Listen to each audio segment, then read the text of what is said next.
Cobra Kai. Kidding.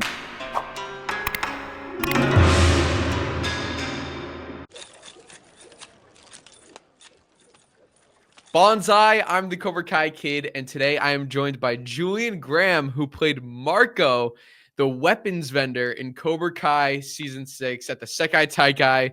Julian, how's it going? It's going pretty well. It's a nice Sunday. We're hanging out and ready to chat some good stuff about the show. Yeah, I'm so excited. Thank you so much for joining me today. Congratulations on part 2. How has everything been for you since the release of part 2? Seeing the fan response and getting to reveal the secret that you're a part of Cobra Kai. It's been fun. It's been really nice because I've been a fan of the Karate Kid universe since I was a kid. This movie first came out, and I'll call this a magical movie because it's iconic. It was so much fun when it was out, and it really, really resonated with everybody where I'm from. And to be involved in that 40 years later is something incredible. It's like a little dream because it's so iconic and it's a part of pop culture and something we grew up with. My family loved it, my friends loved it, and the response from certainly family, friends, and even strangers that have reached out, it's really beautiful. Really, really, really happy about that. That's amazing. So how did the role come to be? How did you get this role of Marco? Well, I am an actor. I have an agent. So quite honestly, the agent had put me through for a couple of recurring guest roles on this show. As with most actors in this business, you don't get all the roles you want. Sometimes you'll get one, you do a decent audition, but it's not quite right. This show, coming into its last season, my agent called me and said, there's a role on it. We know that you're more of a recurring guy, which I thought was really, really flattering of them to say. But there's this role. It is the last season. There's probably not going to be another chance. Do you want to have a crack at it? And I said, well, absolutely. This is Cobra Kai. Come on, yeah, absolutely. So they sent the role through. I read for the role and booked it, which was really, a beautiful thing for me. That's amazing. And what was the audition process? Like, what were you saying the lines that were actually in that scene?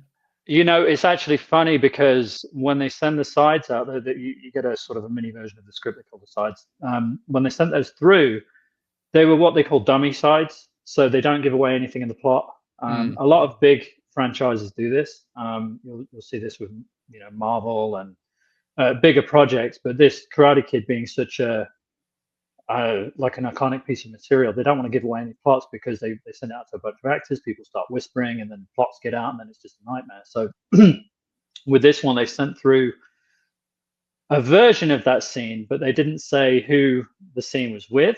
So I think that the character for Kreese was Butch or something, and then the character for Johnny Lawrence was I don't know, Jim or something like that. So I had no idea who I'd be working with. But the scene was a construct of what actually happened, but not with exact words, and not the characters, obviously. Yeah.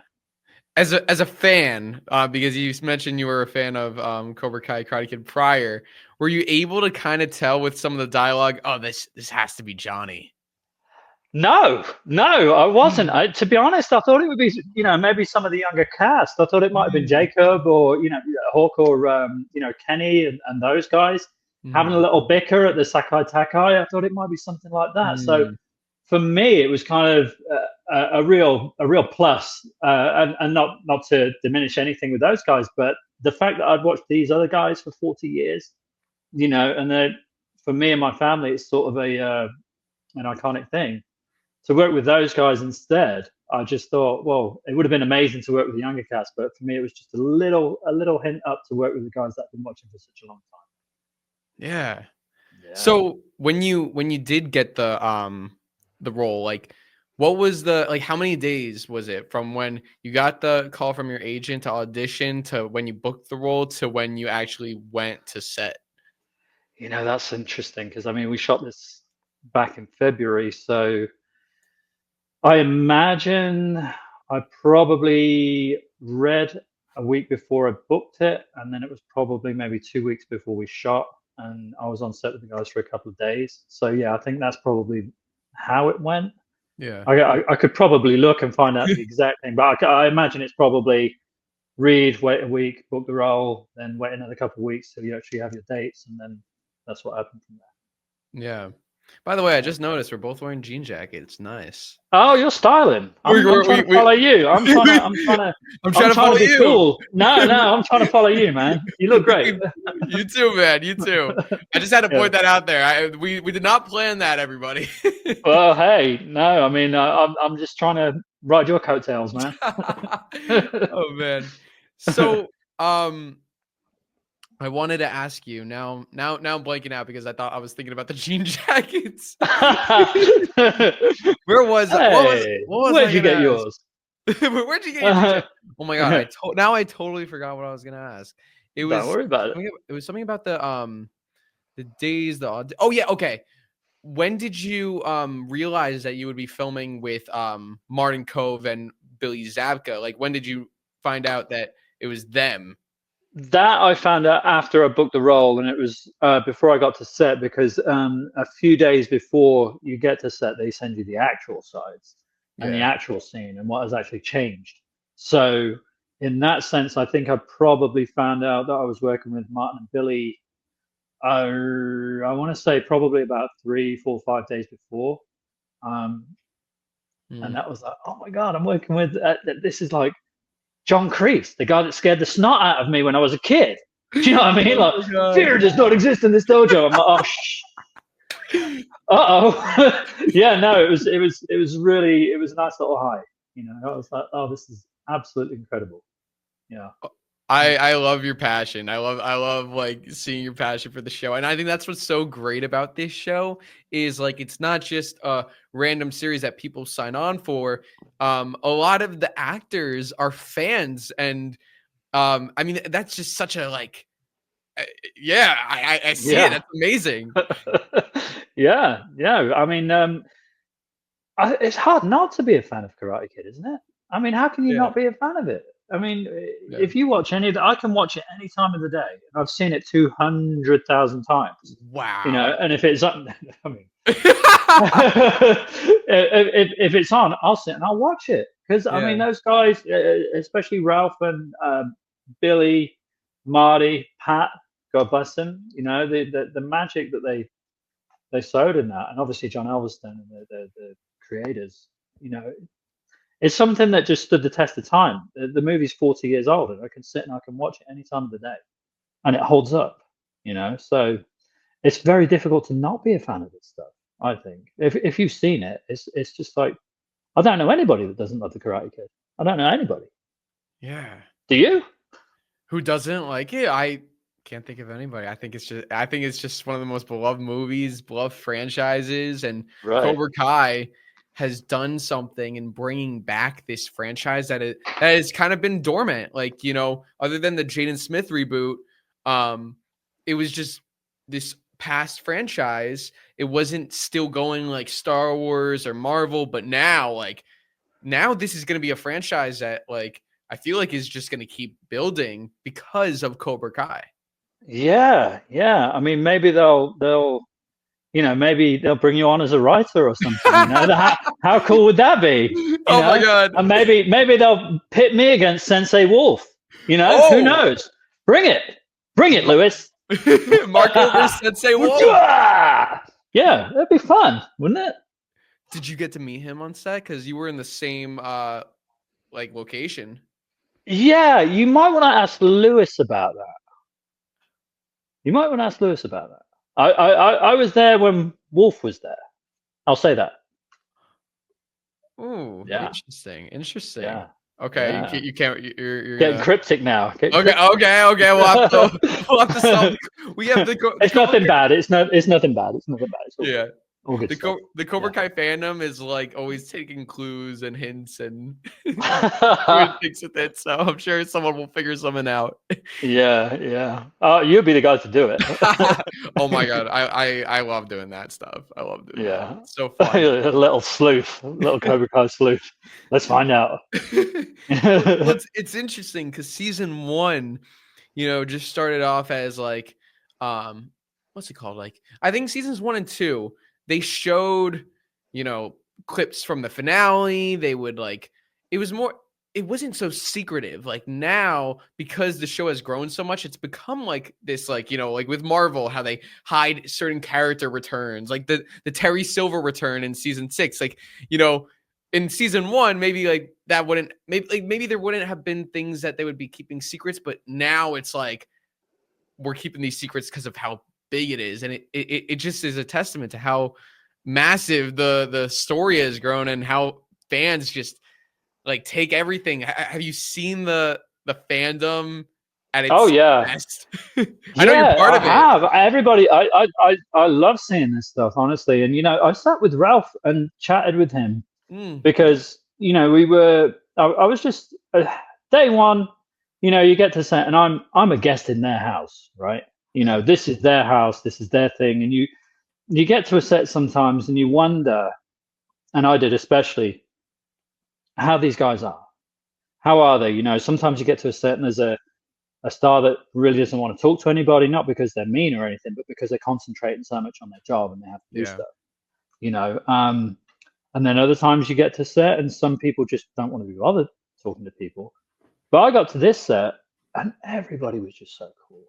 Everybody was so sweet. Everybody was really, really kind, really welcoming, really encouraging. So day one, you go in with a little nervousness how everybody's going to take me because I'm the new boy in this place. It's like their house. But everybody was really cool. So I chatted to Ralph about how everything evolved, from these first magical movies. I even told him about my brothers and sisters and how much we loved this movie as a kid and how many times we'd seen it. And we'd even, after we'd seen it at the movies, we'd go to the video shop across the street and go rent it, back in the 80s when it was VHS, And we talked about, how it's sort of blown up. Like you said, it went dormant for a while. And I spoke to him about a little project he did. It was called, you might know about this, Wax On, F Off. Have you seen it? Yeah. Right. So you've seen Wax On, F Off. I chatted to Ralph about that, and we were having a good laugh about how, he'd got Kevin Connolly in to do that. And, there were other people. We spoke about the actors in that. But then he said, it was a fun project, but now it's kind of a moot point because the show is such a success now. It's blown up so much that Karate Kid original universe for Ralph has been the gift that kept on giving, he told me. And now it's just gotten to sort of this exponential growth because of Cobra Kai. And what a good job, Josh, John, and Hayden have done with this whole franchise, staying true to the original stuff, the original stories, and keeping these magical moments in it. It really has grown, and no wonder there's so many fans. No wonder it's such a big thing. Yeah. And it's so amazing because that seems to be what like the consensus is that the Cobra Kai cast is like the nicest cast, and that's I've got stories. I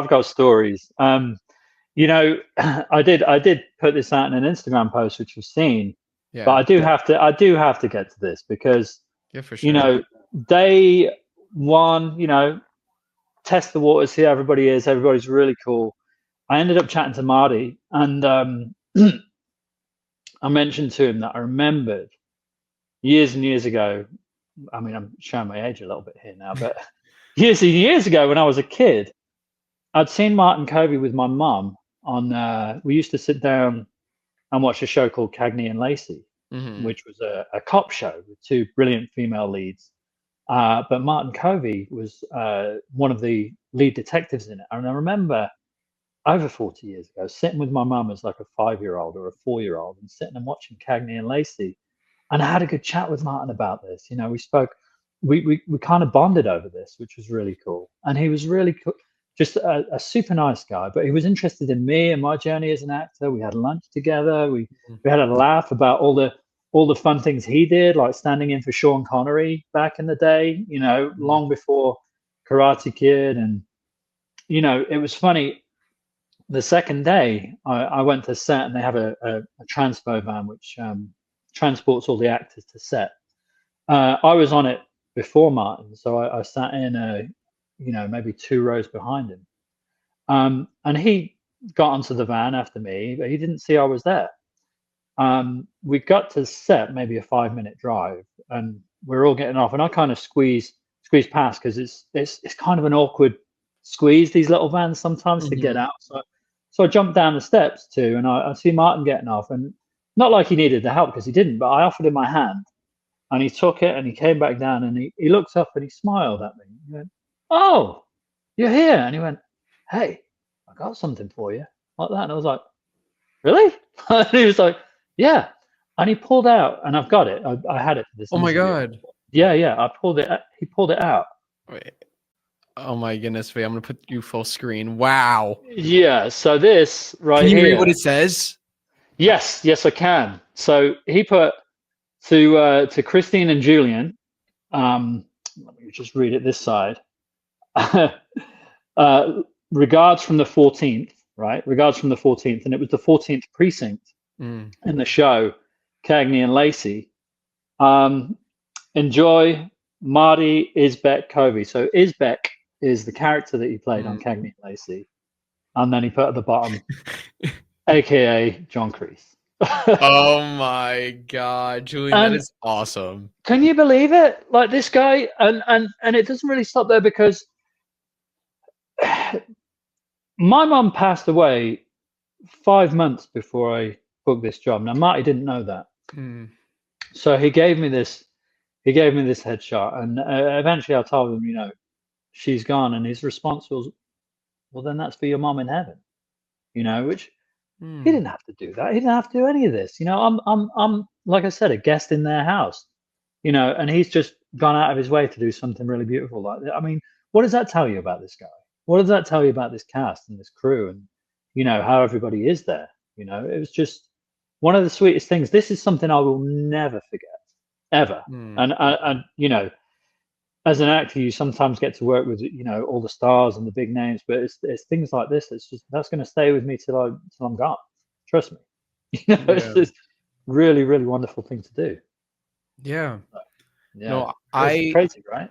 That is amazing. And I know what you mean, because, like, you know, there are people that I look up to, even from the Cobra Kai cast, like, you know, like the experiences that I've had with them, where you know, even like meeting Ralph or Billy one time, and then seeing them another time, and then being like, "Oh, hey Drew," like remembering my name, my first name, and I'm like, you know, the fact that, like, you guys, like, even remember that, like, you have so much going on and you're remembering my name, like, I don't know. Oh, I'll they're always like keep the that with most me. down to earth people, you Yeah. know. Billy especially. I mean, all of them. But I mean, but like you say, Billy just being like, "Hey, Drew," you know. I mean, they're just really, really humble, down to earth people, you know. Yeah. Yeah. And you had, I mean, okay, Julian, if I was in the show, I'm not kidding, that would probably be like a dream scene for me, is to be in front of Marty Kove and Billy Zabka as they bicker, like, because I mean the two of them, you know, they're legendary. So Absolutely.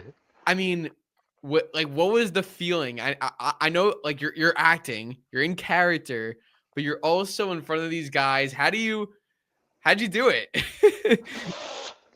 It's you know, sometimes you have to switch off, and you have to just think about what you can bring, think about what you can give. And this is something that all actors really should know. A lot of actors will say, "Oh, I've got to get this part, I've got to get this, I've got to get that, I've got to get this." But if you flip your thinking around and think about, what can I bring to this? What can I give to this? How can I collaborate? You know, you kind of switch off, and you have to bring your A game to a scenario. So I suppose in that sense, I switched off and just became Marco, and thought, what the hell is going on here between these two guys? And why are they why are they Yeah. why are they pulling out their weapons? You know, why is this kind of a threatening thing going? What's going on? So really, I had to just embrace being confused by these guys and completely forget about who they are, because Marco doesn't know them Mm-hmm. as Yeah. characters. He may have heard something, but this is an international event. This is the Sekai Taikai. This is a guy who's international as well. We're in Barcelona. What does he know about John Kreese and Johnny Lawrence? Not much. So you attack it from that kind of an angle, and then it feeds into the scene and it adds something. Exactly. Right. And what were your thoughts on because your scene had a bit of foreshadowing, with John Kreese saying in the wrong hands, like it can lead, it can be very dangerous. And then the very final scene, Quan gets the knife and, that was kind of pivotal, right? Yeah. foreshadowing right then and there. This Yun Jiang Dao has appeared, in so many important scenes, where he had to get it in the past from the cave and, with the snake and all this stuff. I mean, what an ending.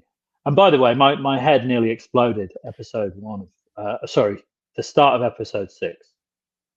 The start of episode 6 when... Yeah, season 6, episode 6. I'm not going to say it, but... Oh, wait, just seeing like everything at the very beginning of it. There's a dream. I'm going to say that there's a dream. Oh. Yeah, you know what I'm talking about. Episode 10, you mean? Oh, sorry. Episode 10, sorry.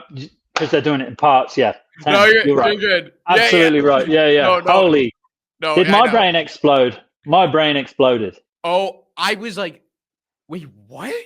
I couldn't believe it. I just couldn't believe it. That was, I mean, we could talk about it. Spoiler alert. Like this is after the season, everybody. We're gonna get into spoilers. So can we hear your thoughts on that as someone who so passionate about Karate Kid, seeing all I can say is my brain exploded when I watched the show, and that particular episode as well. At the end of it, the last episode is crazy, and obviously there are like you said, the foreshadowing with the Yun Gang Dao and all this kind of stuff. But wow, yeah, just wow. I mean, I honestly don't know how much I can mention. I this think is your channel, and you can say stuff. Have you spoken to Hayden and Josh and John about this kind of stuff, or because I'm limited in what I can say is the thing. I don't want to get into trouble. No.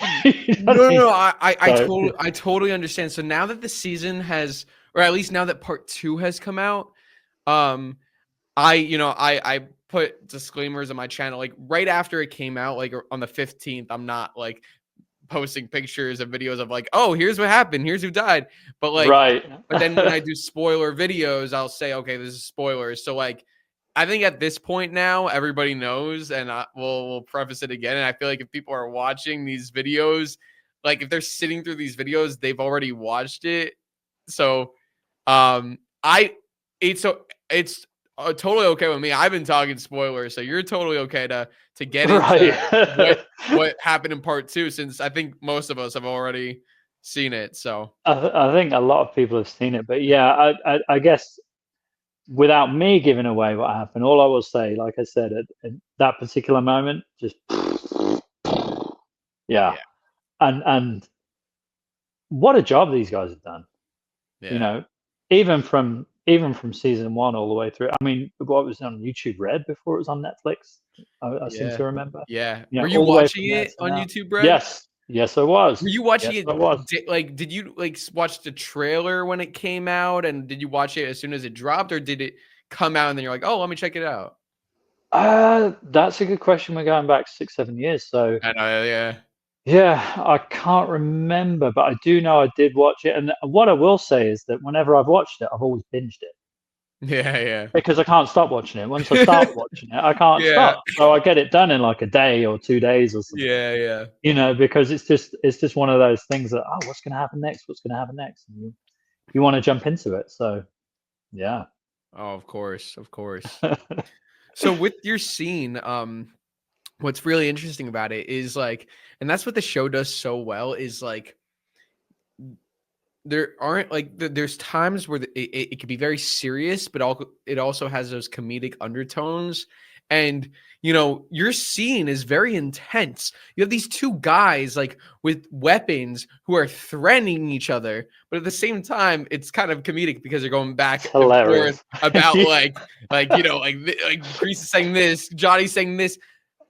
I could, when they were doing my coverage on this, obviously, for those of you who don't know, they do a master, a wide shot, then they'll do, you know, maybe a two shot with, you know, certain actors. And then sometimes, you know, they'll just spin around and do coverage with cameras. Mhm.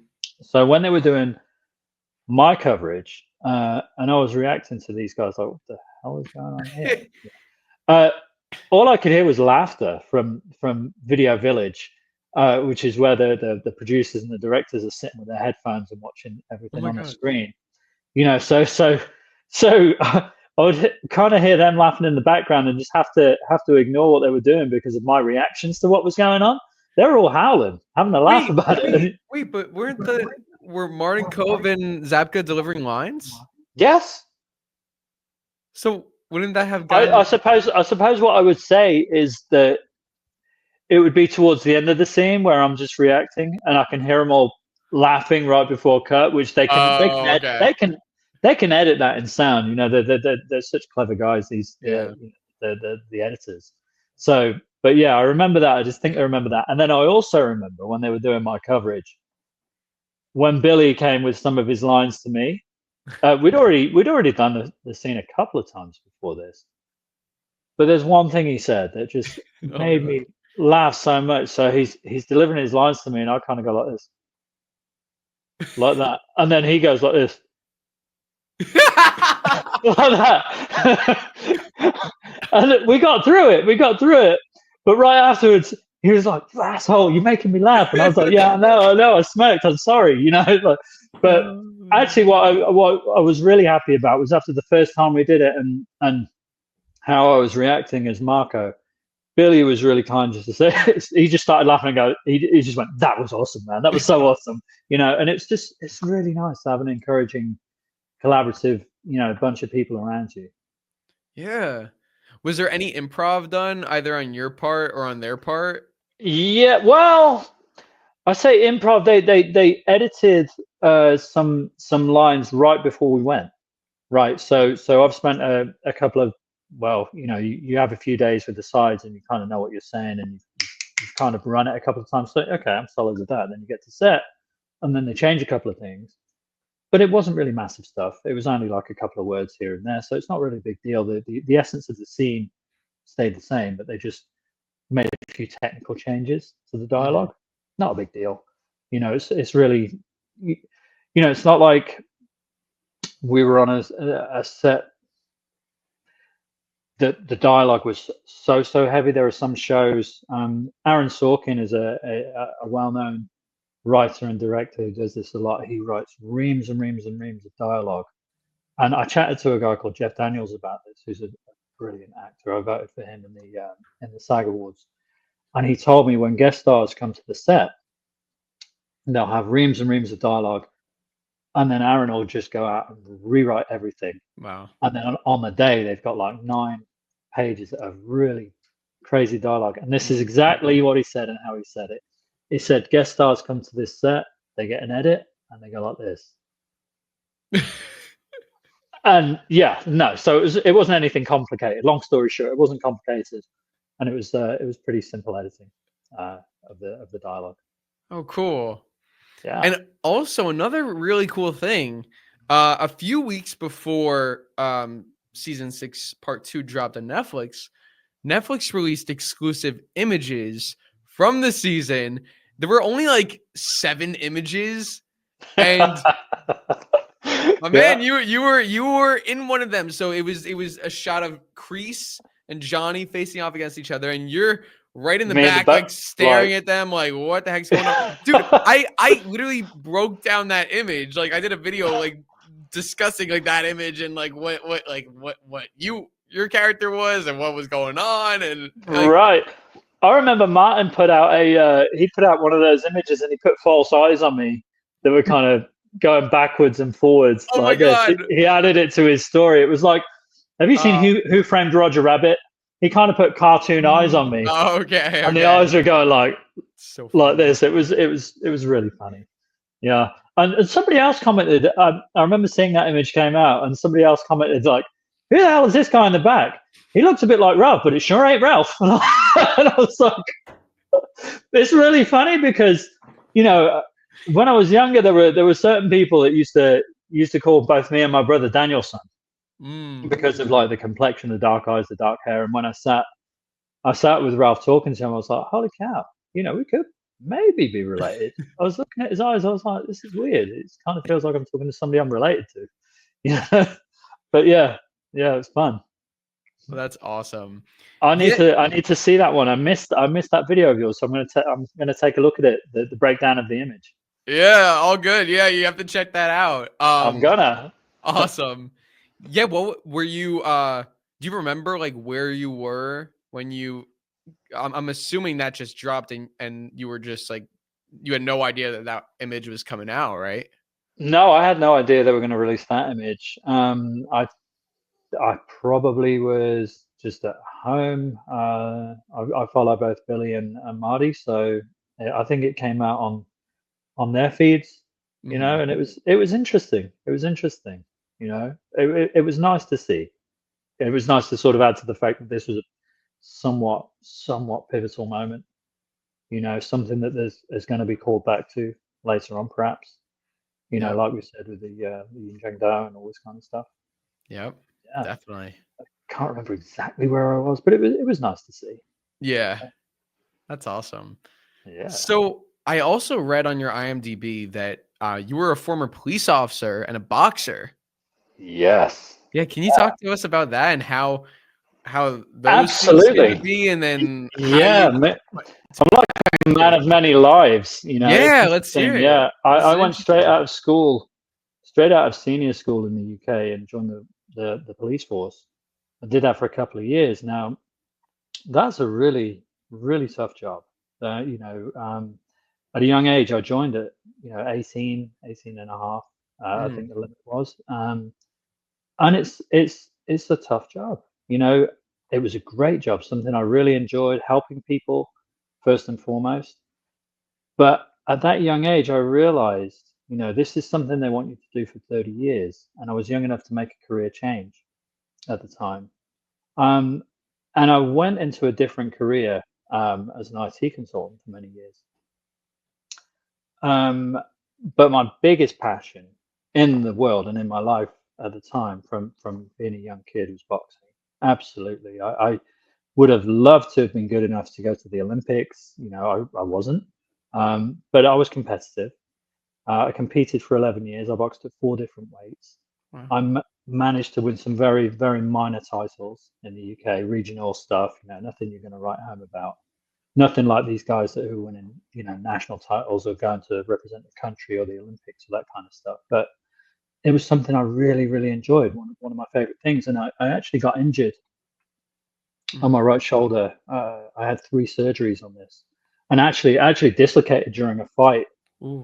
once as well. And it was really funny because I remember during the fight in amateur boxing, you can smack somebody and the ref will jump in and give him what's called a standing count. So I've smacked this guy, give him a standing count, and then I've gone to go and finish him off when he's ready, and my shoulders come out, and it's bouncing around, and I'm trying to get it back in its socket like Oh this, my god. and all the crowd's going wild because they think I'm showboating. They think I'm trying to like Oh just my wind up a silly punch or something, and oh it's my not that case at all. My shoulder's out of yeah. its socket. I'm like, God, get back in. And Wow. that actually happened during my last contest back in 2007. And with 3 surgeries, by that time I was, you know, 28 years old, and I after 3 surgeries, I said, you know, that's enough. You know, I can't really continue this. I think if I was ever going to win anything big in boxing, I probably would have done it by now. Mm, You know, and that's really what the catalyst was for me to get into acting, because I thought back to what I really enjoyed in life, What did I enjoy in life? Boxing was something I really, really loved and was truly passionate about. Martial arts too, which I did when I was younger, karate, aikido, kickboxing, that kind of stuff. But boxing was the one that stuck with me. But before that, I really enjoyed drama at school. I Mm. enjoyed drama class. I enjoyed theatre studies. I enjoyed all this kind of stuff. And I thought, you know what? Boxing's gone. It's dead for me now because there's no way I can make a career out of this. So I thought, well, hey, let's go back to what I really enjoyed. That kind of came second place back then. Yeah. And now I'm over the moon because it's something that I can do for a living, and something that I truly, truly enjoy. So I did that. I decided to just jump to Los Angeles. Went into an acting class full time and just have been trying to make my way in this business ever since. And it's such an interesting ride because you never know what's coming next. I mean, unless you're a director that's getting scripts plonked on your desk, every day of the week, and you can pick your projects. At this level where I am, you don't know what's coming next. It could be an awesome commercial with somebody. It could be a TV show with somebody. It could be a movie. It could be something that you're a fan of. Like in this case, I was a huge fan of this show. Mhm. So it's just something that I truly enjoy now. Yeah, that's amazing. How long Yeah. have you been acting for?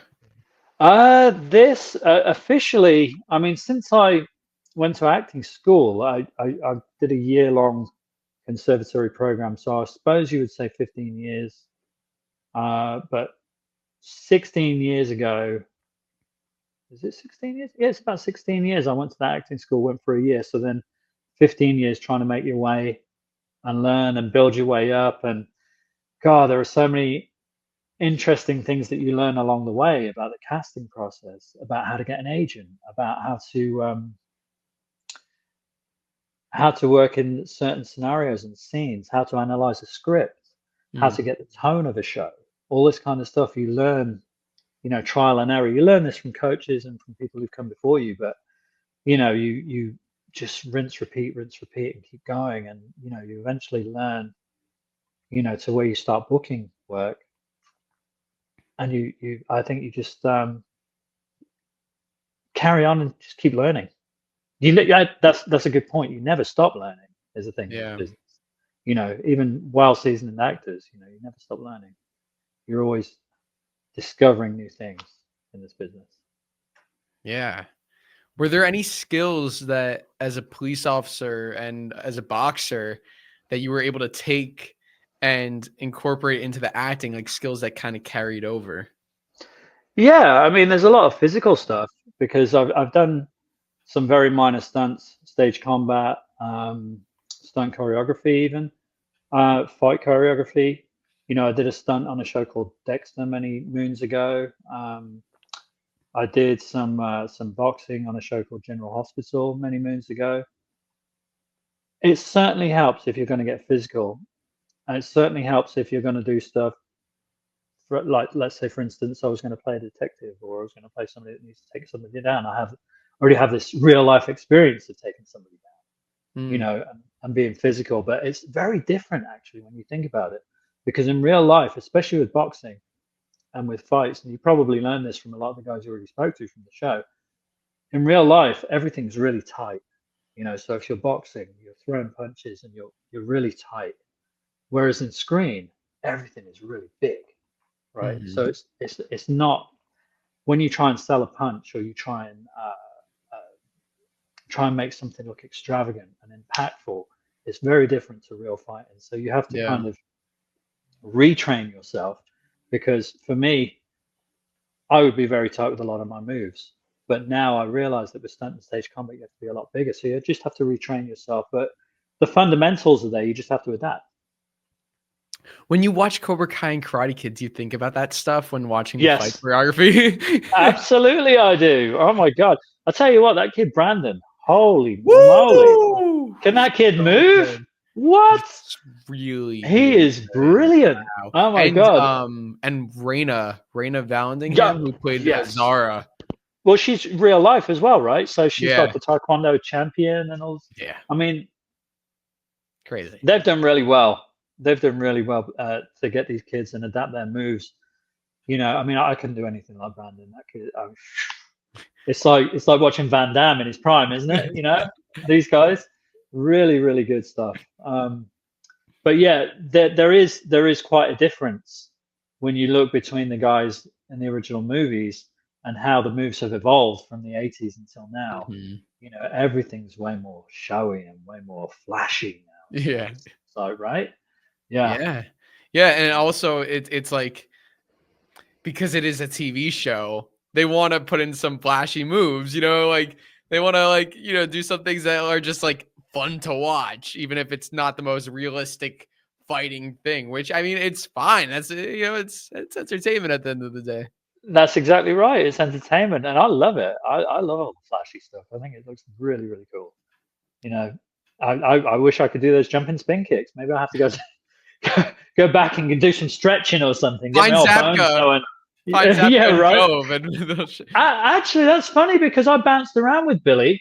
You know, it's funny that you said that because I remember in between takes we were talking about boxing and kickboxing and fighting and all that stuff, and I remember bouncing around and showing Billy a few moves he'd not seen before. Oh my You know, God. how to slip a jab, how to counter, how to come back with something, how to pivot, you know, footwork, all this stuff. And we were bouncing around, you know.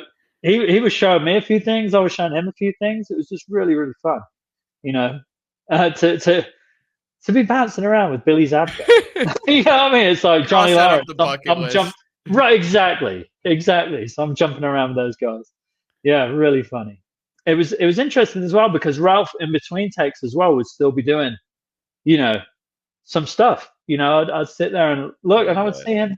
You know, I know he's not got a fight scene anywhere here and now, but he would still be, you know, Wow. every now and then he'd be doing some of the old moves. Wow. That's amazing. Yeah. So if you could join, like which dojo would you do you resonate with the most in terms of like the philosophies? Which dojo would you join? Let's go Cobra Kai, Miyagi-Do, Eagle Fang, or Iron Dragons. Let's add Iron Dragons in there now. Well, I suppose the international side of me would have to be with Iron Dragons because you know I might add a little bit of international flair there. Okay. However, you know, there's a little dark streak. You know, there's a little dark streak that I'd probably want to bring out. So I would say if I was going to bring out some darkness, I'd have to go Cobra Kai. As much Yes. as I love Miyagi-Do, and I love Miyagi, I think I'd probably want to. Honestly, if I was one of these characters, I'd probably go a little bit more edgy, go back to that Chad McQueen Dutch kind of an intensity, you know. God bless him. You know, but I probably want to be somebody pretty intense, and I probably want to be a little darker. So Cobra Kai, yeah, Cobra Kai never dies. Cobra Kai never dies. Well, I agree. As much as I love Miyagi-Do, if I'm going into the Sekai Taikai, the World Tournament, I want to be like, the name Cobra Kai is just so cool. The logo is so cool. I want to, like, the gis are cool. I want to. Yeah, I mean, I'd want to be wearing that uniform. You know, Yeah, absolutely. Yeah. I do wish they had the sleeveless gis because I love those black sleeveless gis from the original Karate Kid movie and from Cobra Kai season 1, like, and even season 4, the tournament, like the black sleeveless ones. Those are sick. Yeah, they were really, really cool. Yeah, dark, just badass would be the word, right? That's what Billy said. We were talking about classic cars. I had a classic car, and he spoke about some people he knew who had the same car in different colors. Mine was black. He had a friend that had one in white. He had a friend that had one in red. He was like, this was kind of, you know, an angelic look. This was kind of a devilish look. I said, well, what's mine? Mine's black. And he just went, badass. Yeah, and that's Cobra Kai all day, isn't it? You know, especially the sleeveless look. It's badass. So that's probably where I'd want to be. Oh, for sure. I'm curious, like, because you are a fan of this franchise and coming in, I'm sure you were excited. I'm sure you were nervous. Like where were the feelings more leaning towards? Were you more nervous about like the pressure of, oh my God, coming into this existing franchise, or was it more this exciting thing about coming in and being a part of this? I think it was exciting. Luckily, I mean, you think about what you're going to bring to the table, and that's where the pressure lies. You know, you think, okay, let's try and bring something. Let's make sure it's good. Let's make sure we don't flop, and the producers and the directors like it. But I think for me, it was more exciting. You Mm, know, it was exciting to be working with these guys. You know, that my fandom on this show goes, you know, above and beyond. So the excitement was there.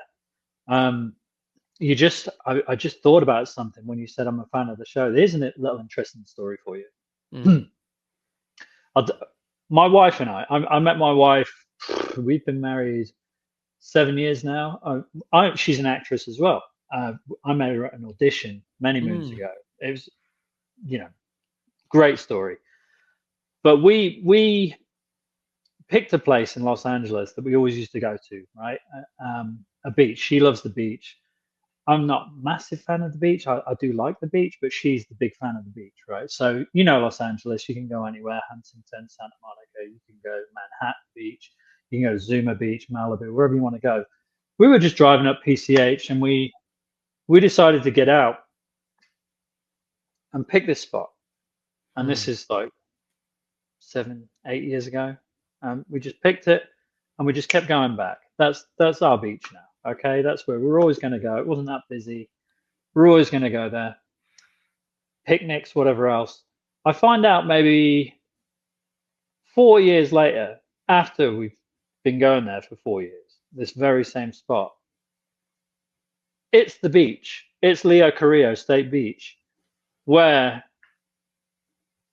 where where Johnny Lawrence kicked Daniel LaRusso's butt for the affection for the affection of Ali, right? And they also shot the scenes of Miyagi on the stumps. You know, Yeah. they also shot you know, the cutting of the bottles and Daniel in the ocean, you know, trying to get his balance and everything else. Yeah. Just funny, right? I'm a guy from a completely different country, from a completely different city. Just randomly, I picked this spot with my wife, who I've met at an audition. We're actors now, and then Yeah. I find out, whoa, hold on a minute, this is the exact spot where they were having this fight, and they shot it in 1984, and now I'm on this show with these guys. Right? How did you find that out? And like how long after? It was about, I think it was about 4, maybe 5 years after we started going to this beach that I found out it was Leo Korea. That was actually where they shot the show. I don't know how I found out. It was probably I was watching something. Either I just looked up on IMDb, or I was watching something where somebody was going to old sets, because I sometimes watch these things like you've done, where you've gone to the old sets. Yeah. You know, maybe I found out that way. I honestly can't remember, but I was like, hang on a minute, this is so Oh my so God. bizarre. You know, like people used to call me Danielson when I was a kid, and I just like totally picked the spot, and now I'm on the Mm, show. Mental. yeah. Really funny. Yeah. Yeah. Sorry, I kind of went off on a tangent there. You know? No, that is an awesome story, and it kind of like, I believe like that, like certain things in life happen for a reason, and like, you know, it's like that's like we're talking about foreshadowing in the show, but that's like foreshadowing in your real life, like you being on the beach with your wife, and then realizing it's the Karate Kid beach, and then people calling you Danielson, then like next thing you know, like you're having lunch with Danielson and Martin Right. Kove and Billy Zabka. It's like amazing. Yeah, yeah. That was funny as well. Actually, the first day was just lunch with Martin, and it was just us two. You know, at lunch on these shows, you have crew, you have all the extras, you have everybody on the set. The grips, the electric, they're massive tables that seat maybe 10 people Mhm. or whatever else. So you have all these full tables, but it was just me and Martin on one table, just chatting about all the cool stuff that he's into, you know, and Wow. it was kind of a bizarre moment. It was a really beautiful moment, but yeah, interesting. And then the second day, I was on a table with Sholo, Peyton, Jacob. Holy cow, has Jacob got a lot of energy? Yeah. That kid, wow, he was on. I think it was me. I was just sat quiet for that lunch and just watching him go. He was like, he's really funny guy. Yeah. Awesome. Yeah. So what were you do you remember what you were filming like on day 1 and then what you were filming on day 2? You were there for 2 days, Yeah, right? I was there for a couple of days. So we did my scene day one with Billy and Marty, and of course Ralph comes into that. You know, Yeah. so if you remember, I don't know if you remember the actual scene, but my scenes with Ralph and Marty, and then sorry, with Billy and Marty, then Ralph comes into that, and they start having their thing. So I still had to be there. Yeah. And then the next day, Yuji, who I met, um, really nice, and Alicia, Yeah. uh, those guys had a thing. Mhm. Yuji had a thing, quite a Yep. quite a big thing. So I had to be there for that stuff as well because it's all Yeah. next day location, and yeah. So it's not as though I had much to do. It was more about reacting to what was going on with Yuji, Yeah. reacting to what was going on with Ralph, and those kind of things. Because I guess it's more of a continuity thing, Yeah, you know. because you were still there. You were like right in the back. Exactly. Yeah, you were right in the background Exactly. there. Right. Exactly. Yeah. So I can just magically disappear. Hey, where's that guy gone? That's awesome. Right.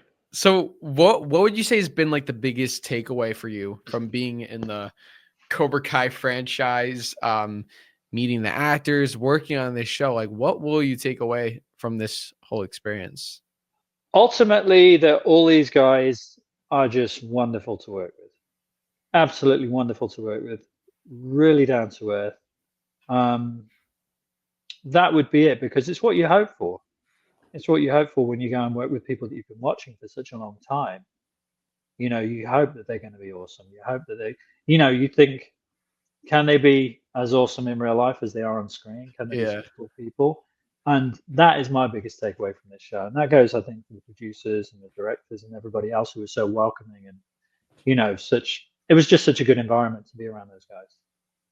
That is great. That'll be the biggest takeaway. That's awesome. I think that just makes people so happy to hear too, because like as a fan, I know I would be disappointed if I was hearing stories about actors who are being mean to other actors or not being the nicest. It's like, oh man, you don't want to hear that. So it's Absolutely yeah, not. yeah, Yeah. it's awesome. Yeah. Um, do you have any like future like goals in terms of like acting or like personal life, like things that you're working towards, maybe a role that you like a dream role that you're looking for? A dream role, it's an evolution.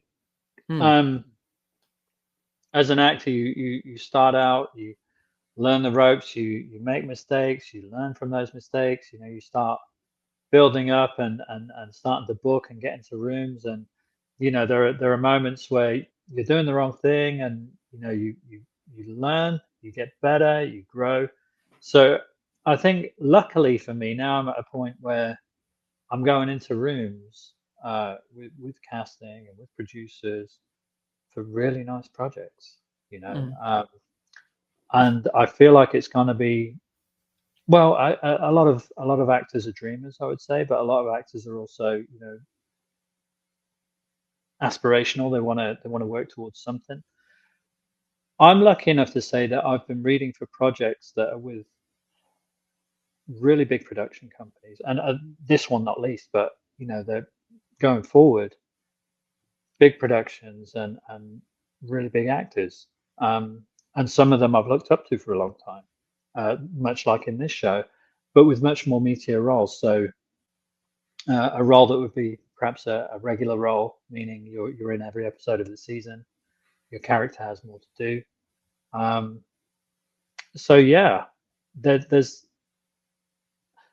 for me. I'm working next week on a series with a guy called Ray Wise, who was in RoboCop. I don't know if you remember that. Oh, nice. Yeah, so I have 3 episodes of that, which I'm going to work on starting next week. And then after that, I'm not sure. And this is the beautiful thing, Mhm. y- with acting, you never know, unless like you're a name. and you're really big, you never know what's going to come. So, maybe 6 months ago, I worked towards a role as a series regular with somebody called Arnold Schwarzenegger. So Mm, it's like, well, I didn't get the part, but I'm in the rooms and I'm in the mix for mm, those kinds of projects. So you yeah. think, well, yeah, I think a realistic goal for me is a nice recurring guest star or a series regular role on a show that I'm a fan of, ideally, because that makes it all the more fun, or with somebody that I find inspirational, somebody that I think is doing good work, and somebody I've been a fan of.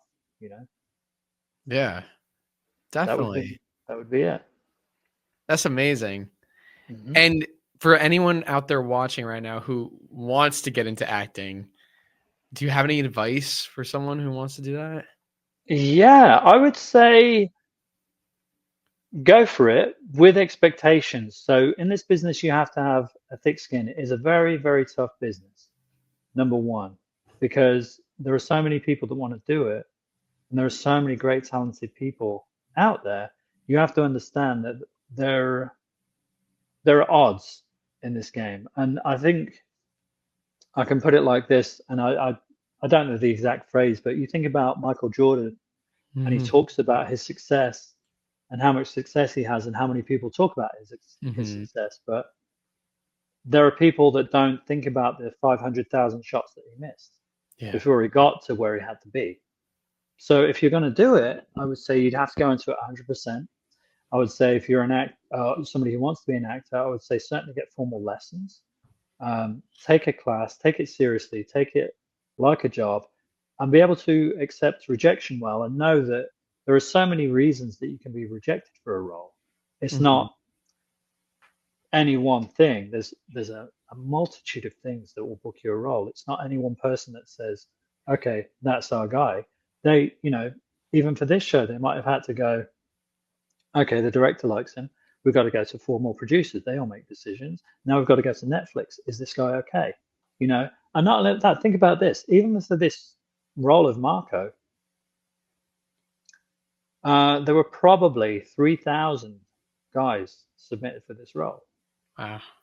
When you think about those odds, and there are maybe 500,000 actors out there, maybe 100,000 that are in the union, maybe then, another 40,000 that have representation, then maybe 20,000 that fit this role.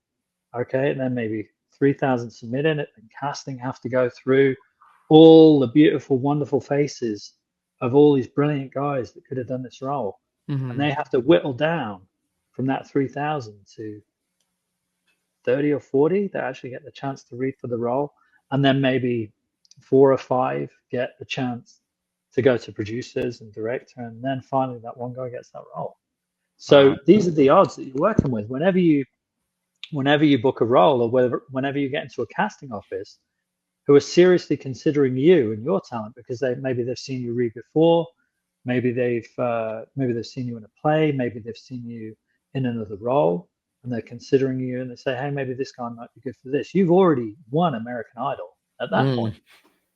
So you have to think, man, I'm in this room and I'm in this mix. This is what I was saying when I was saying, I was in the mix for a series with a big superstar. You think, look at all the odds I've overcome just to get to that point. Yeah. So if you can look at it that way, and you can say, well, I've already won, and I'm going to take my chance.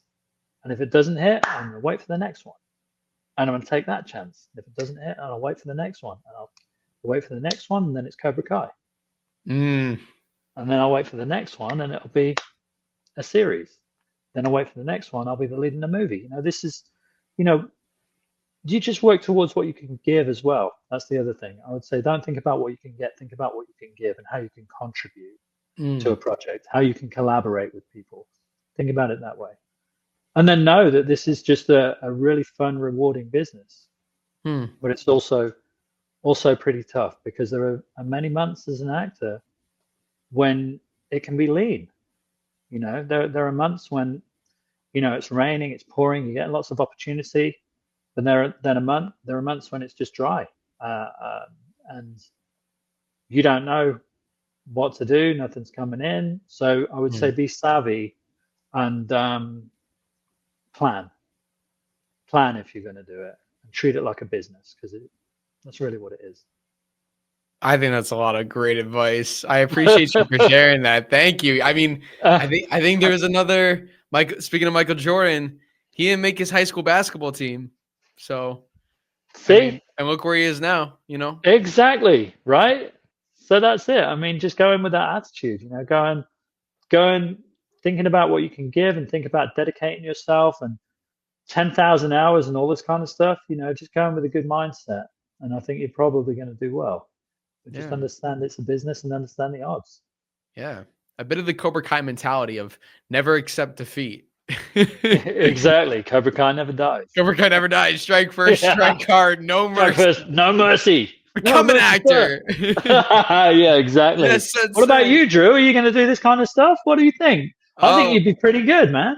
oh, thank you. Thank you. You know, Yeah. my passion lies with filmmaking. Um so I love creating content. I love creating videos, telling stories. Like that's why the Cobra Kai channel has been just such a nice platform for me to be able to take a franchise that I love and while I do enjoy covering it and talking about like the news and the announcements, I've also enjoyed taking the characters of Johnny and Daniel and then getting to write my own scripts with them doing things and then getting to act them out and tell my Yeah. own stories and dress up as the characters and create different plot lines and just be creative and have fun and I mean And I look what's hope happened. It's just you've got your own massive following. This thing's blown up, and you're doing great work, and people love it. Me especially. I mean, thank you. yeah. I mean, would you think? I mean, obviously this platform itself, but would you think about writing movies and that kind of stuff as well, or what other stuff would you want to sort of work towards? Yeah, that would be awesome. That would be awesome. I just anything creative, whether it's like movies, TV, shorts. I just like storytelling. I like being creative. I also not that I would be doing this for a living, but I do enjoy being in front of the camera sometimes. I think it's really fun. Yeah. And I mean, like to be like frankly honest, a lot of the reasons why I'm on camera in a lot of my films is because I don't have a cast. So I kind of have no choice but to direct and to act and to edit. So I kind of have to do all these things. But I love it. And I learn a lot from just doing it. Like I think that's what you were saying is like just go out and do it. And like I think whether you like succeed or fail, like I mean, I don't think you can ever fail if you're learning because any new Right. experience um is teaching you something for the next time. And that's just like life is you keep going, you keep growing, you keep doing different things. And I just like to try different things and see where it takes me. So do you have any do Well, you have yeah, you're no, doing no. really well. I'll tell you that. You're doing really, really well. I love it. I love the stuff Thank you're doing. you. Thank you. I really appreciate that. Do you have any interest in the behind the scenes of film, like directing or writing or camera work? Yeah, absolutely. Yeah. I mean, it's so funny. Well, I was just reading about a guy called Taylor Sheridan, who you probably heard of. So Hmm. Taylor Sheridan is a guy who was what you would call when you read his story, you kind of understand that this guy was got to a point in his acting career where he was number 10 on the call sheet all the time. Hmm. You know what I mean? So he kind of said to himself, well, okay, I've got to the point where I'm doing good work, but when am I really going to hit? I'm not sure. And he went and wrote Sicario. I don't know if you've seen that movie. Have I you have seen that movie, not. I have Sicario? not. 2015, good movie. It's got Benicio del Toro and Oh wow. Josh Brolin, and it's a fantastic movie. He wrote Yeah. this and he did it, and now the guy's got like 10 shows. He's done Tulsa King and 1923 and Yellowstone and all this stuff that he's in charge of, and he's making these wonderful things. He's got networks all over him trying to get him to do more and more stuff. and he's basically become his own little universe. Hmm. So yeah, I would follow something like that. Take a look at these guys who've come out and written their own stuff. Spoken to different people. Networking is a big thing in this business. Talking to different producers and directors and cultivating those relationships. And then, figuring out, I would say, especially with this kind of stuff, read as many scripts as you can. Mm. Learn about Yeah. screenwriting. Take a look at those. Take a look at, 3-act structures. There's a bunch of books on this kind of stuff. And then think about all the movies that you loved over the years and think about how you'd want to integrate those. The guys that did Stranger Things, those guys took a bunch of stuff from old movies, or lots of inspiration. The Goonies, you see it in Stranger Things. You see Alien, you see it in Stranger Things. E.T., you see it in Stranger Things. All these wonderful moments that they've taken and adapted and just put forth. And those guys started out making short films. Yeah. I love Joseph Campbell's The Hero's Journey. That structure. Right. Star Wars. Yeah. Karate Look Kid. at it. There you go. Right. And Save the Cat is another good book. Have you read that one? I have not. What is that one about? That's another one about structure and how to write a screenplay and certain moments within scripts. The all is lost moment. Oh, I've heard of that book actually. I'm seeing the Yeah. cover. Yeah, it looks familiar. Right. So that will give you a bunch of little nuggets into how to structure a screenplay and how to. You can actually see, like you said, you can see in different movies like Star Wars, Karate Kid, you see all these moments, and there's a pattern there to it. Yeah. So if you're doing that, maybe take inspiration from that kind of stuff, and then directors. I have a little sort of list of movies that I love. I love movies from the 80s. 80s, early 90s. I love those kind of things. Have you seen The Lost Boys? I have not. Okay, there's one for you. I know. I'm gonna make a list. I have to make a list. I'll give you. I'll tell you what. I'm gonna give you a list. I have it. Oh, give me a list. I'm gonna give you a list of 5 80s movies that I love. Let me see. Okay, I'm gonna write them down right now. Let me see if I can find them all. And I'm sure this will be good for the chat. I definitely have more movies that I need to see. So. Well, I don't know why. Oh, you know what? I know where it is because I texted this to somebody. So I guess The Lost Boys is one of them. Yes. Ghost from 1990. Ghost. Have you seen that movie? Patrick Swayze. I haven't. I've heard of these movies. I just haven't gotten around to seeing them. All right, I want you to email me.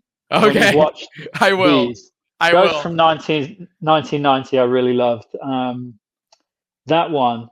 I was lucky enough to meet Whoopi Goldberg. Oh, really? Yeah, and she's in that movie, and she did such a good job. She won an Oscar, I believe, for the role she played in Ghost. Wait a second. Was this the one?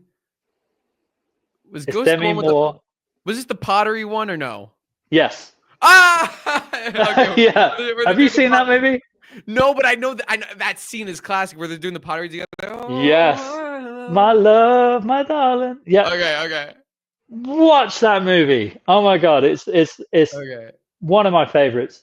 But as I was saying, I met Whoopi Goldberg, and I had to say, when you played Oda Mae Brown, I was just blown away by this, and she said to me that it was an interesting character and an interesting time, to do this. And this is the funny thing about this business. I got so many stories meeting people that 15, 20 years ago, I thought I'm never going to meet this person, and then you're there and you're at craft service and Cher's there next to you. You know what I mean? I remember being at craft service and seeing Cher stood next to me looking for a bear claw, right? The bear claw, these little snacks. I don't know what they were. And some guy next to her going, "Can we get this woman a bear claw?" This is a really funny business we're in. Sorry, off on a tangent again. No, all good. Movies. So Ghost 1990, Coming to America. Have you seen that with Eddie Murphy? This is such a generational thing. You're going to thank me. You are going to thank me for this. All right.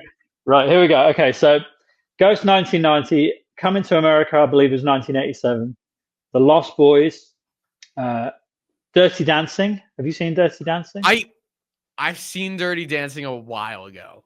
So Okay, so like when I there's was one much you've seen. younger. Oh, Okay, I had the The time of my Time of My Life. Yeah, okay. And then this one is a really old one, and this is a musical, and I bring it up specifically for this podcast because I spoke to Martin Kove about this. Ooh. Because believe it or not, Martin's a fan of musicals. Yeah, yeah. Who'd have thought that?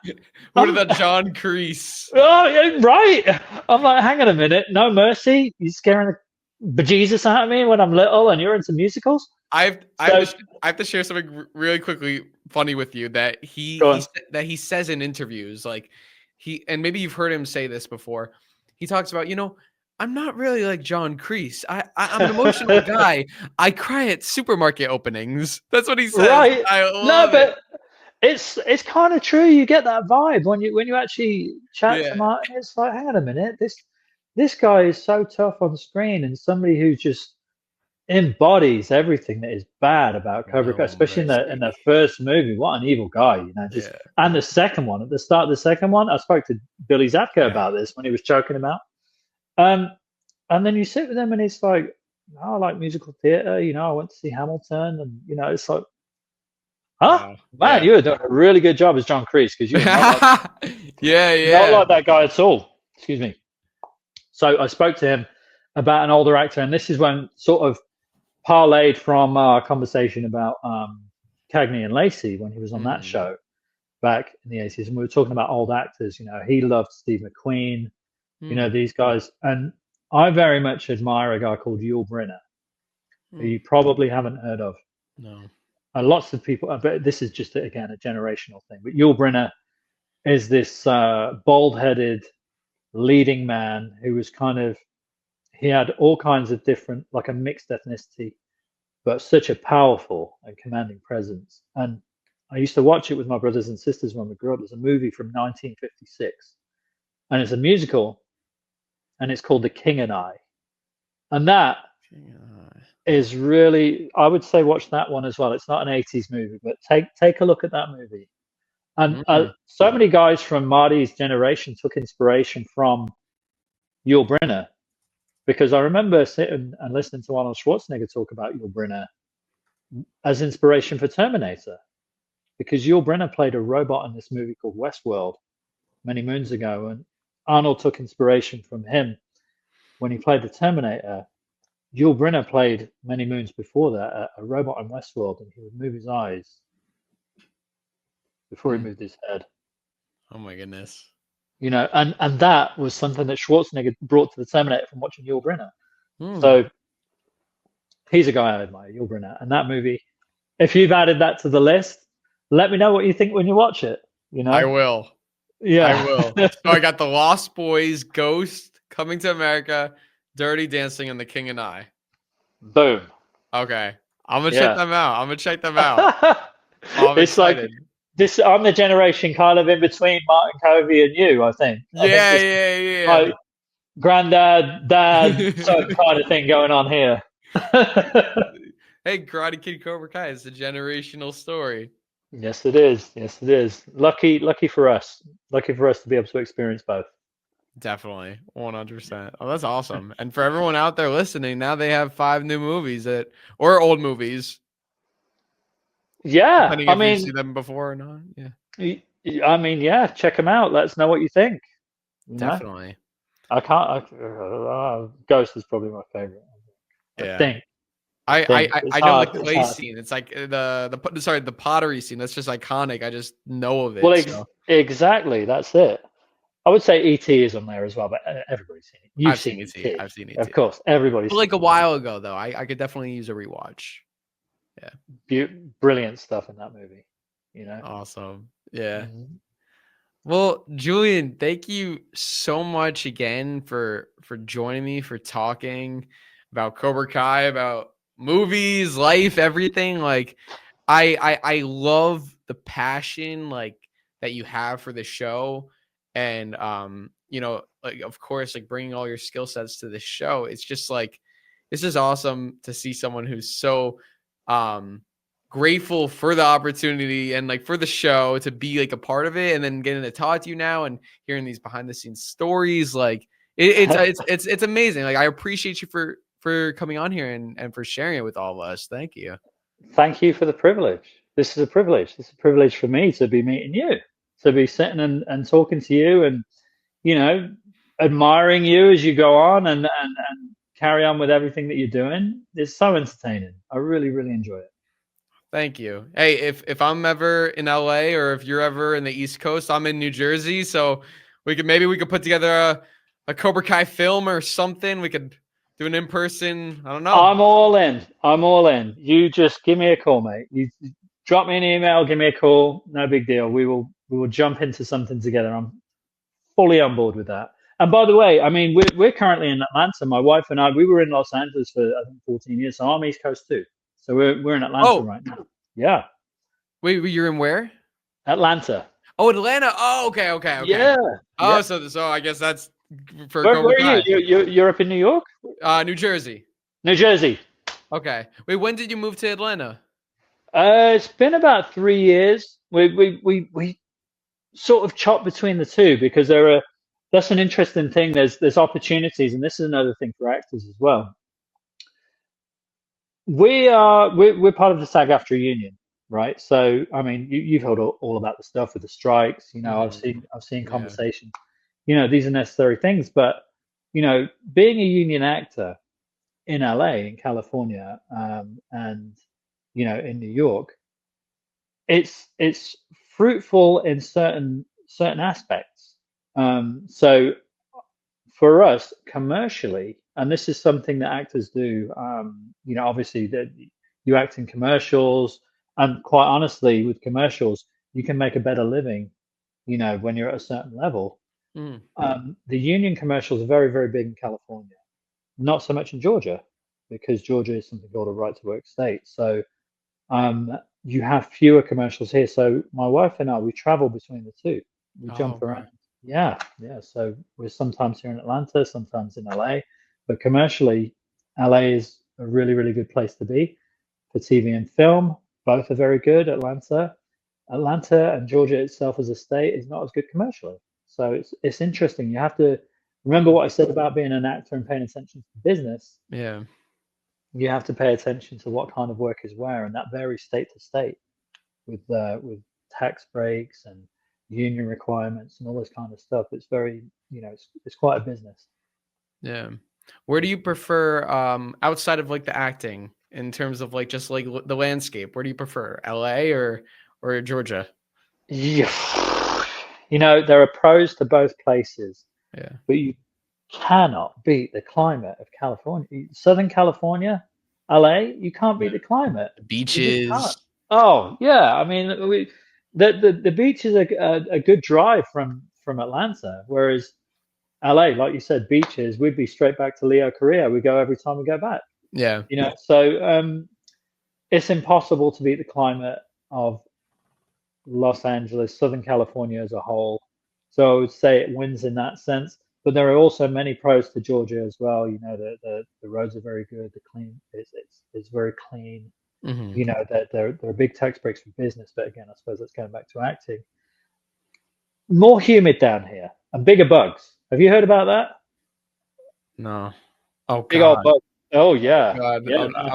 I'm not a Yeah. fan of bugs. So We're very lucky. We live, you know, on the 26th floor of a beautiful okay. condo building, you know, so we're not too bad. But apparently, if you have a house, you know, it's like the bugs can be Yeah. an issue in Georgia. It's just a humidity thing. Whereas Mm. LA, because it's so dry, you know, you're not really going to get that as much. And the other things, you know, I'm really into classic cars. Before we moved to Georgia, I had a 1965 drop top Mustang. Mm. Oh my God, I love that car. I miss it because we actually sold it when we moved. But Mm. in Los Angeles, it's going to survive a lot better. The metal Mm. doesn't rust as much because there's much less humidity out there than there is here. So when you Interesting. get an old classic California car, they tend to be more robust because they've lived in that climate. Oh, interesting. Okay, I never knew that. Uh-huh. Fun fact of the day. Fun fact of the day: if you're gonna have a classic car, keep it in a good environment. I will keep that in mind. So, Julian, can you let everybody know like where we can find you on social media and like how do we follow you for your future projects? I think I have like 3 followers on social media. So Hey, you have a little more than 3. yeah. So Instagram, I use Instagram every now and then. It's Julian Graham. That's pretty much all I use social media. I think I need to get better with this stuff because TikTok I don't really use. I need to do that. Drew, if you have a course on this, you're going to have to let me know because I'm not the best at this kind of stuff. So I have to get better at it. It's on my to-do list for the new year, I think. But the Instagram is Julian Graham. You know, it's interesting that you say that. I've never been like my passions and my strengths maybe have always been with like filmmaking and like telling stories. The social media, I've just never been like it's just never been my thing, and I've realized like I kind of have to do it. So, it's kind of frustrating sometimes. It's like if you want to like nowadays that's just everything just revolves around Instagram and Twitter and TikTok and like that's just one of the ways to put yourself out there, and that's just a whole nother thing you have to learn and do, and not only be creative but then promote your creativity. And how do you promote it? It's like I'm still trying to figure it out. It's taking me time. It's still taking me time. It's a lot, but It also kind of takes away from attention span as well, doesn't it? All the scrolling and like everybody's doing like the short stuff. I remember I read for a series on a platform called Quibi. Have you heard of Quibi? It sounds familiar. So Quibi was a project by a guy called Jeffrey Katzenberg, very, very big in the entertainment industry. And the project that I read for was with a guy called Christoph Waltz, who is one of my favorite actors. If you remember Inglourious Bastards, have you seen that movie, Tarantino movie? No? Put it on the list. Put it on the list. But it was on a platform called Quibi, which has since died. But Quibi was where they were doing episodes of only something like 7 or 8 minutes. Wow. So, and they were throwing huge stars at this thing. So it was sort of box office level production value, box office level bankability on the stars. But the episodes were Quibi, standard for quick bites. Quibi. So yeah. And now I think there's another one that's even shorter where they're doing sort of 90-second episodes on something called like Real Shorts or something like that. And I think it's basically down to the fact that everybody's doing so much scrolling and your eyeballs can go in so many different directions now. It's hard to keep attention span. I mean, we just watched Gladiator 2, which is a 2.5-hour movie, and I think the first one was 3 hours. Wow. And you look at these great movies like Titanic and stuff like that, they're 3-hour long movies. I think it's hard to keep the attention span of anybody that's got this going off in the background. Yeah. There's my email, there's my Instagram, there's my like on TikTok. Oh, look what's happening in this movie. Am I still sitting here? You know what I mean? So yeah, it's one of those things. And the other thing I would say about social media is, and again, this is kind of an old school thing, but I remember hearing, I think it might have been George Clooney or somebody of that ilk. I think it was George Clooney though. He was saying that the mystique might have gone from celebrity now because, or from being a film star, because now everything's out there. Now you can see your favorite celebrity picking up after their dog outside or what they're cooking for dinner at home. Instead of how it used to be, where there was a certain amount of mystique about stars, just not there anymore. Which is another interesting aspect of social media. Again, showing my age. Unless you're like Ralph Macchio or Billy Zabka, who's pretty like not really on that. Other than like when they post their things every now and then, you don't really know like what they're up to. Which like You know, because they have families. They're doing their thing. Yeah, It's a yeah. lot. It's a lot to You have manage. to, I suppose, you have to sort of manage what you want to keep private, and Balance. exactly Yeah. keep learn balance. Yes, yes, of course. All these lessons are just so true from the show, from the movie. Miyagi-isms into social media. Yeah, no, it's true. Yeah, definitely. Yeah. And it's such a shame that Pat wasn't part of it. I know. That would have been so Just cool. imagine how To different see it would have Pat. been. Yeah. Yeah, man, that would have been so cool. It's Yeah. interesting because the creators say that everything that happens, like Cobra Kai, is the story of like what if Mr. Miyagi wasn't there? That's what they've said because it is true in a way where like a lot of this stuff probably wouldn't have happened if Mr. Miyagi was there. He wouldn't have let Daniel get to this point of and then Right. if that, then this wouldn't have happened and that I don't know.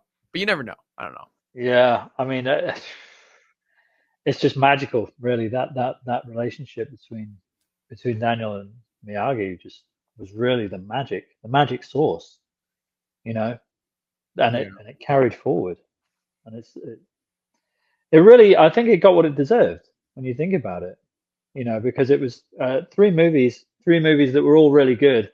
By the way, my brother went mental. This is his memory. He went mental when he came home from seeing the third one. And honestly, what year was that? Crumbs, probably 87. Yeah, it sounds like Was it 87? Karate Kid 3 year 89. 89. So 89. I would have been 10. My brother would have been 12. And I distinctly remember this moment because he came home from the movie theater.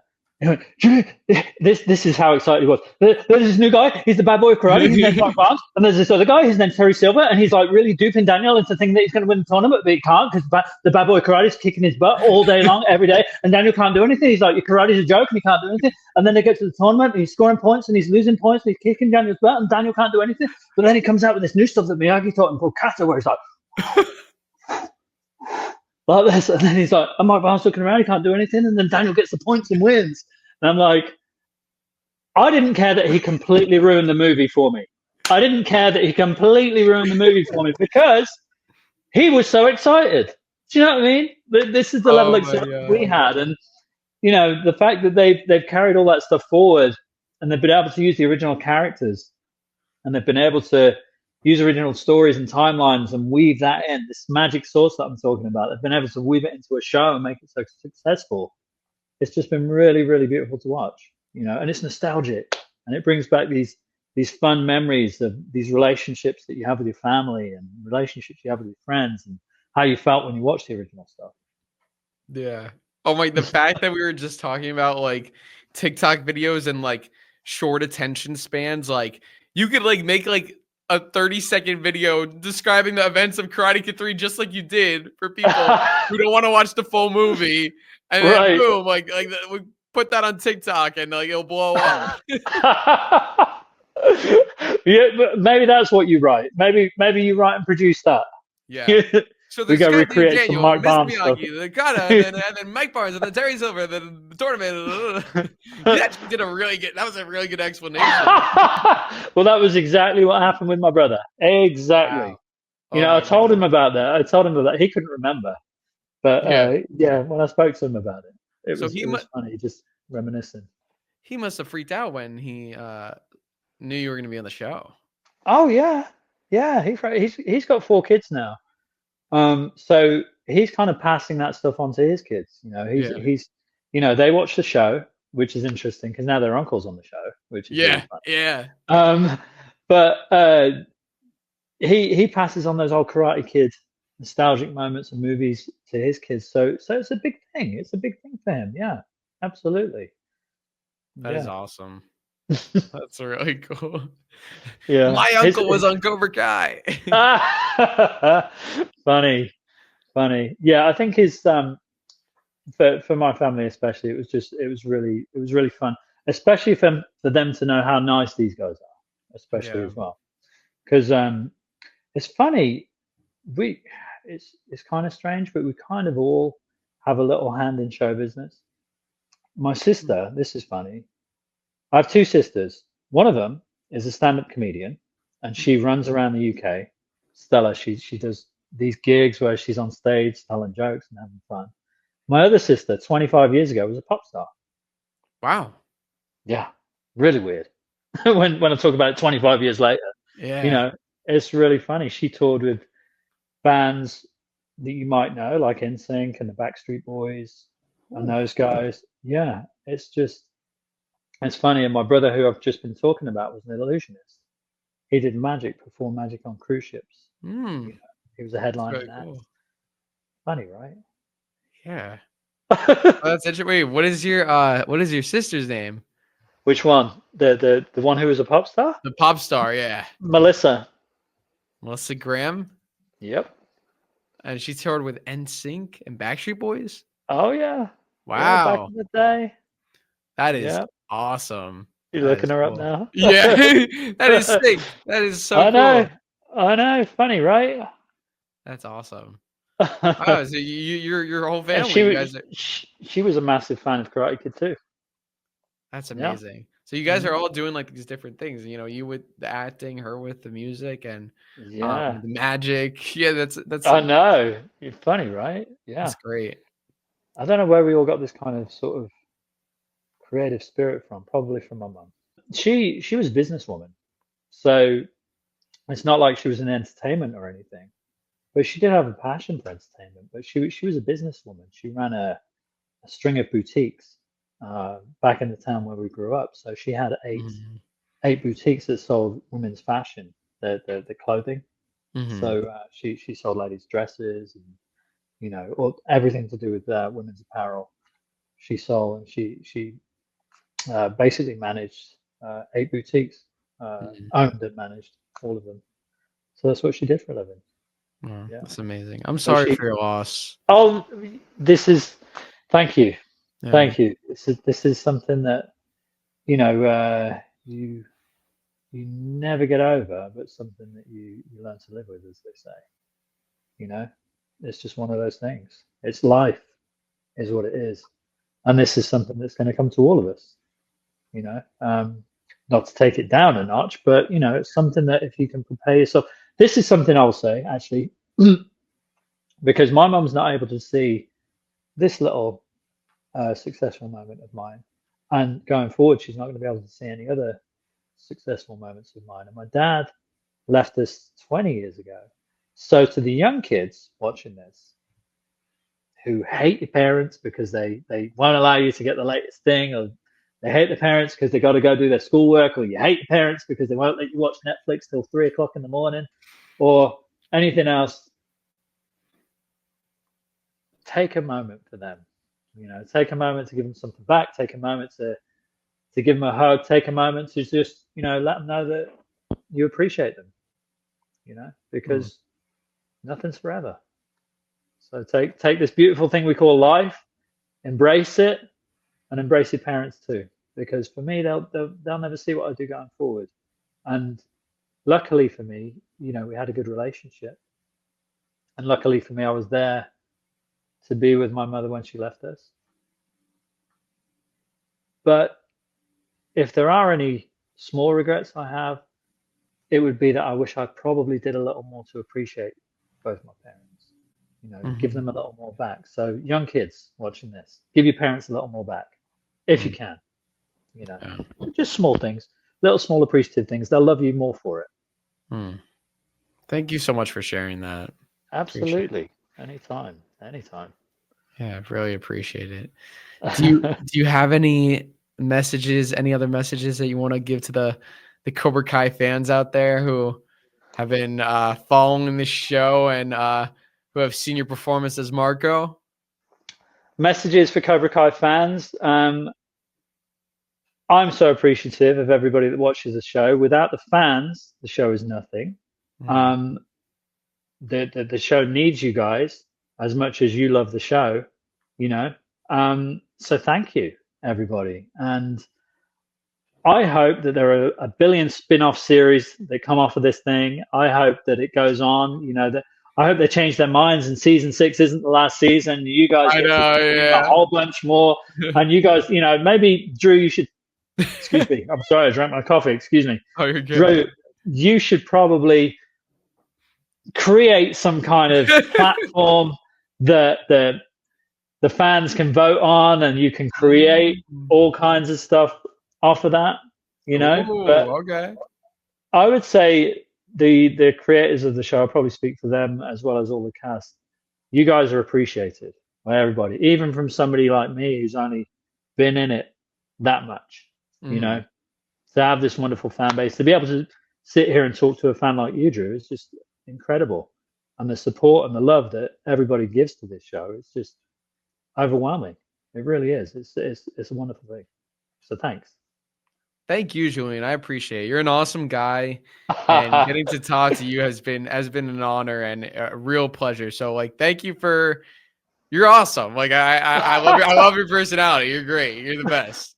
Thank you for the privilege. You're the best.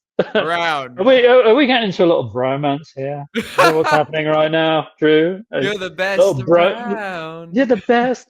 All right, get Joe Esposito in here. Come on, let's do it. Joe, we'll be close it out. Yeah. yeah, we'll be his backing dancers.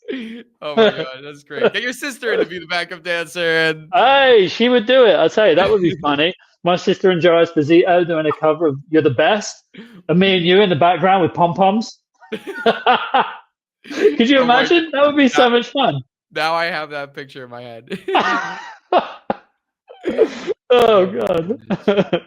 Well, Julian, thank you so much again. Such an honor having you on here, and of course, thank you to all the Cobra Kai fans watching. And we will talk to you next time. And until then, always remember. Do you know the line? Cobra Kai never dies. Woo! Woo!